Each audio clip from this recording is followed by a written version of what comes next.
ಇವತ್ತು ಬೆಳಗಾವಿ ಅಧಿವೇಶನದ ಮಧ್ಯೆ ಮಹತ್ವದ ರಾಜ್ಯ ಸಚಿವ ಸಂಪುಟ ಸಭೆ ನಡೆಯುವುದಕ್ಕಿದೆ.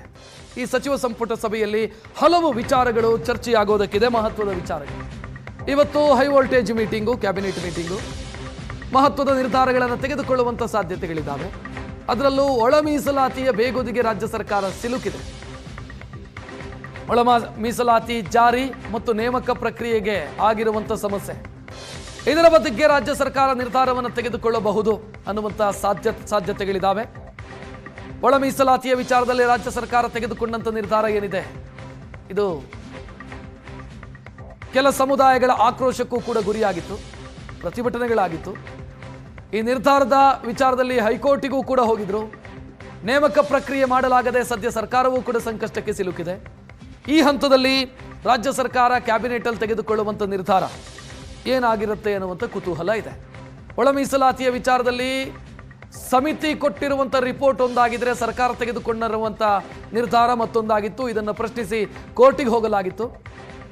ಮೀಸಲಾತಿ ಪ್ರಕರಣ ಇತ್ಯರ್ಥ ಆಗೋವರೆಗೂ ಕೂಡ ಸರ್ಕಾರ ಕಾಯಬೇಕು ಅನ್ನುವಂಥ ಸ್ಥಿತಿ ಬಂದರೆ ಇಲ್ಲಿ ನೇಮಕ ಪ್ರಕ್ರಿಯೆಗಳಿಗೆಲ್ಲ ಸಮಸ್ಯೆ ಆಗ್ತಾ ಹೋಗುತ್ತೆ. ಸೊ ಕ್ಯಾಬಿನೆಟಲ್ಲಿ ಏನು ನಿರ್ಧಾರ ತೆಗೆದುಕೊಳ್ತಾರೆ ಅನ್ನುವಂಥ ಕುತೂಹಲ ಇದೆ.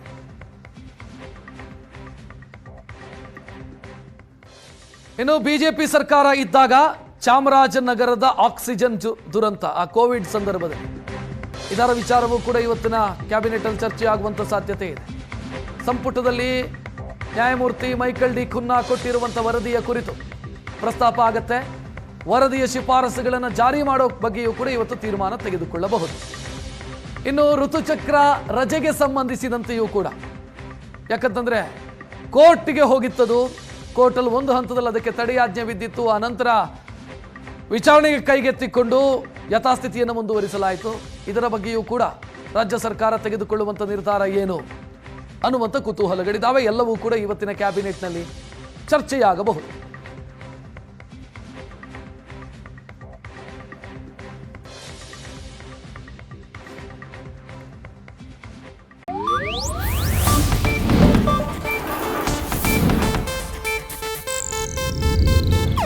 ಇದು ಏಷ್ಯಾನೆಟ್ ನ್ಯೂಸ್ ನೆಟ್ವರ್ಕ್ ಪ್ರಸ್ತುತಿ.